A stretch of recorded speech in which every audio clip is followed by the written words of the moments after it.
Hey everybody, Tom here, and today in this video I want to teach you about the Marquise De Cat faction of the board game Root.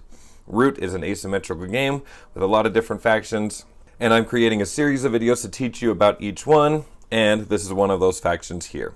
Now, for this video to be effective, you probably need a basic understanding of how Root works. I have created a video that covers all of the general stuff that you need to know about Root. This video is going to be focusing specifically on this faction to teach you how to set them up and how to play them. This is not a strategy guide. This is just a general overview about what this faction does. So with that in mind, let's go ahead and start on the back side of this board by looking at the types of components that this faction has. This faction is going to have 25 warriors, 18 buildings, 6 of 3 different kinds. We have 8 wood tokens and 1 keep token. Now thematically, the idea here is that this faction is a whole bunch of cat warriors, and they have taken over the forest, and they've started to industrialize it. And so other factions are going to kind of try to stop them from doing that. You can see some stats here. It's a really simple faction to learn, probably the most basic one in the game, and they're moderately aggressive. All right, so of course with all of the factions you're going to have some information here that will be a good thing to read before you start doing stuff. But what we're going to do first is we're going to actually set up this faction. Now each faction has a letter, and whenever you set up the game you should set up in alphabetical order, even though the gameplay happens in whichever order you want. But we're going to go ahead and set this up, and this is going to kind of teach us about some of the tokens we've got up here. First thing that we need to do is we need to pick one of the corner clearings in order to put this keep token. Now there is a walkthrough that will talk about like exactly how you could play this faction for your first time if you want. I'm just going to play this, like I'm going to use this video just in a general sense. We also have kind of overview information here. And also 3 general cards we get during setup. Anyway, we're going to go ahead and put this keep token in one of the corners. I'm going to put it up here in the top left corner, though you could have chosen any corner. Again, not a strategy guide. This is just telling you how to do stuff. So we're going to pick one of the corners. I'm choosing top left to put the keep. Next, there are 12 clearings on the board in total. We need to put 11 warriors out. We're going to put one in every single clearing except the opposite corner of where we put the keep. So we put our keep in the top left, we're going to avoid the bottom right. And so we're going to be putting 11 warriors total. Let me go ahead and grab them. And one more. All right, so let's go put 1 warrior in each of the other 11 clearings.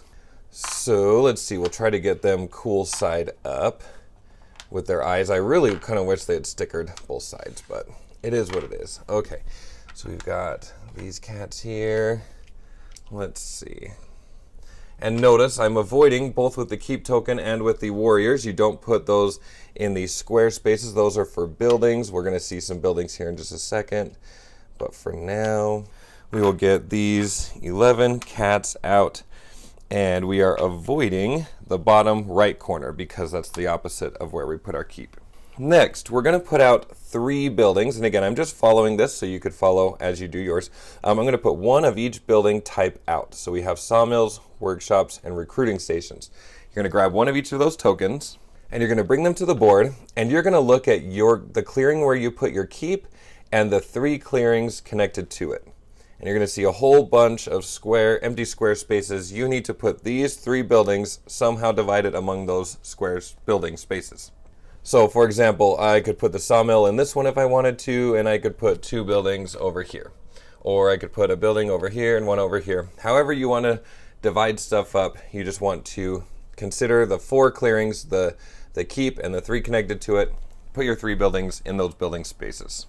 And finally, we're going to flip our board over, and we're just going to go ahead and fill up these building spaces with the other buildings that we have left over, leaving the leftmost one empty as a reminder that that building is on the board. It is possible that in the game you're going to lose that building and you're going to have to put that token back on the board over here. I also wanted to point out, as I'm covering these spaces, I'm covering up these victory point markers. That's going to be a big thing. That's the main way that this faction is going to score, by building more buildings. So now let's go ahead and start talking about how this will work. This faction, again, like I said, is going to try to build as many buildings as they can on the map. If I were to build this building, it would give me a victory point. If I build this building, I'd gain 2 victory points. Build this one, I get 3. And the way that this faction is going to build buildings is by collecting wood. And so we're going to get more specific, but basically we're going to use this number of wood to build each of those buildings. So you're going to get more points by going down the line and building those buildings, but it's also going to be more expensive. But now that we have things set up and we have a general idea of what these components are, let's go ahead and talk about the 3 phases. Every faction has 3 phases they go through on their turn. Let's talk about this faction. The first thing you're going to do on your turn is you're going to place 1 wood at every sawmill. So these tokens here are the sawmills. Let's pretend it's the beginning. Like if I'm going to start my turn right now, I'm going to grab 1 wood token because I have 1 sawmill on the board, and you're going to place that somewhere in that clearing, except not on a building space, of course. So already you can kind of see what the sawmill buildings do. The sawmills are there to produce wood. Remember, wood is what helps you build more buildings. Cool. The second phase that we're going to go into is the daylight phase, and that has 2 parts. The first part has to do with crafting, and it says craft using workshops. What this means is that you're going to look at the board and you want to see where your workshop buildings are placed. Right now we have 1 workshop up here in the yellow rabbit clearing. So what that means is in our hand of cards, if we have crafting cards, those are the cards with these icons here in the corner. If we had a card with only 1 yellow rabbit icon, we would be able to, at this point, play that card down and do what it says. Some cards are going to give you items and victory points. Others are going to give you a special ability. Let's pretend like I had 2 workshops in yellow territories. Then I'd be able to craft this card, this particular card, sorry, I'm struggling here, by sliding it under my faction board, and now I would have that special ability. So that would be the first part of the daylight phase, is to just look for your workshops, and you might be able to craft some cards, giving you some points or some special abilities. Once you've done that, then you're going to be able to take up to 3 actions from this list of actions here. And then we'll talk about this in a second, but we're going to also have the option to maybe do even more actions. But let's start with the basic 3 actions. The basic 3 actions that we could take is that we could battle. Now, we don't have a good example because we don't have any other factions on the board right now, but battling is where you'll have the opportunity to remove other faction warriors and buildings and tokens from the board. You'll be able to march. Now, this faction has a special ability where they can basically move twice in 1 turn. So this says march, means you could take 2 moves. And remember, movement in this game means that you grab any number of warriors from 1 clearing and move them to a connected clearing. But you need to make sure that you rule either the clearing you're moving to or the clearing you're moving from. So you want to keep that in mind. So yeah, this faction is special because in one, like when they choose the march action, they could, for example, take this guy and move him here. And in that same march action, they could take a second move and move these guys over here. So that's the march action. This faction can move pretty fast. They own the land right now, and so they're going to be able to move around a lot. Or you could take the recruit action. The recruit says once per turn. So like these 3 actions, you could battle 3 times if you wanted to. You could march 3 times if you wanted to. But the recruit can only happen once in your whole entire turn. And it will remind you that right here. So once per turn, you can place 1 warrior at each recruiter building. So these are the recruiter buildings. If I was taking the recruit action, I would grab 1 of the warriors and add that warrior to that clearing. And again, the way I knew it was this clearing is because it has the recruiter building right there. Another one of these actions that you could take, and it's the one that's going to get you the points, is you can build. Now you got to be careful. Remember, ruling means that if you combine your number of warriors and buildings, you need to have more warriors and buildings than any other faction in that particular clearing. So here, if we pick a clearing that we rule, so we have more warriors and buildings, then we could place a building, spending its cost in wood, connected through any number of clearings that you rule. So for example, here's what that means. Let's say I wanted to build another recruiter station. This is going to cost 1 wood, and it will get me 1 point. Well, I obviously rule this clearing up here, and that is where this wood piece is. But there's no more space for any buildings in this clearing. So I'm going to have to pick a different place that I rule, and obviously beginning of the game, nobody else is set up, but I rule all of these spaces too. And the trick here, and kind of what the extra words were there, is that you need to be able to move the wood through clearings that you control. So let's see, what would be a good example set up here? Oh, how about this? Let's say I want to build down in this clearing here. Well, I'd have to be able to move this wood through clearings that I rule all the way over here to build this building. As long as I can move that move that wood, and if I control all of those territories, then I can go ahead and discard this wood, and now I can build that building. Discarded wood just goes right back here in your stack of wood. In fact, I usually just keep them down here like that.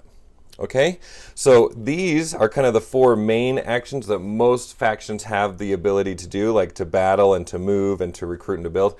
Everybody kind of has those abilities, but we do have a few twists on ours, like being able to move twice and such. But then we also have this extra ability down here, this other action, that says we could spend a card to place one wood at a sawmill in a matching clearing. So what that means is, for example, we have a sawmill in the Fox clearing, and we already produced a wood in it at the beginning of the turn. If I were to discard this into the common discard pile, I would be able to produce another wood. So I would just discard this here, and now I'd have another wood over that way. So that's kind of the basics of the daylight phase. You start by crafting, and then you're going to choose up to 3 actions. You could do them as many times as you want, except for recruiting, and you could do them in any order that you want, but you're going to choose 3 of those things to do.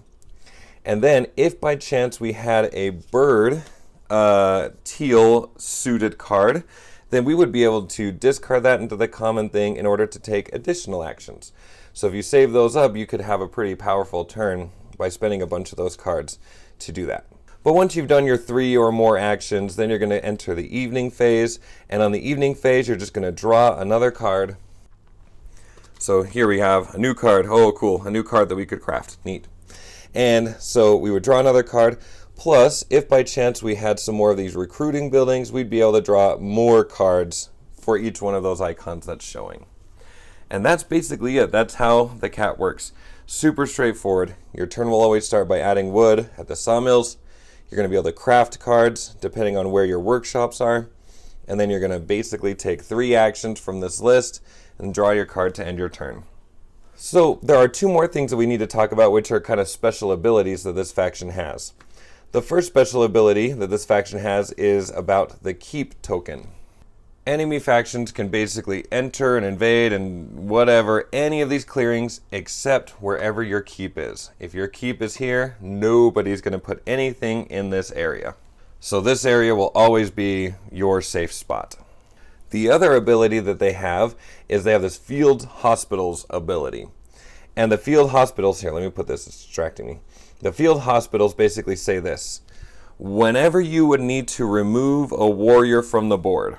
So a couple of examples of when that would happen. If you're attacking somebody and they play an ambush card on you, you would have to take 2 warriors from the board. What the field hospital ability says is that if this attack is happening in a yellow rabbit territory, then you could discard the yellow rabbit card in order to not remove those warriors from the board, but instead send them up here to your safe spot, to your keep. So if a battle was happening here and I decided to attack the blue player, they could play an ambush card, and instead of removing this from the board, I would just move this guy over here by discarding the yellow rabbit card. Or let's say that there wasn't an ambush, that the battle plays out, but I still would need to remove a warrior. Same thing, discard a card and move that warrior over here. That way you don't have to spend a recruit action getting more warriors on the board. Like, yeah, you can just put them in the hospital and they'll be okay. So there you have it. That's a general overview for how this faction works. Now, I always recommend that people, either during setup, but probably more so during their first turn, explain a few important details about your faction. I don't think you need to explain everything, but you do want to explain a couple of things. So this is what I would explain if it was the beginning of my turn. I would just explain that, hey, I am the cat faction, and I'm trying to get these buildings built. Every time I build a building, I'm going to score points. The way I build buildings is by getting wood, and the sawmills are going to help me get wood.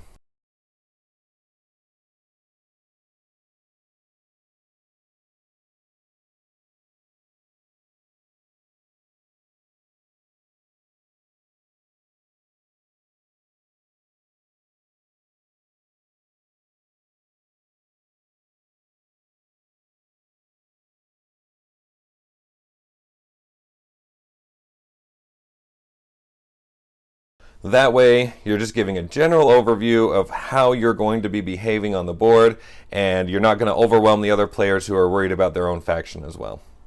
So there you have it. That was the Marquise De Cat faction overview. Hopefully this video was helpful. Like I said, I have videos for the general rules of the game, general setup video, and I have one video for each faction if you're interested in those. So thank you guys for watching. Take care. Bye.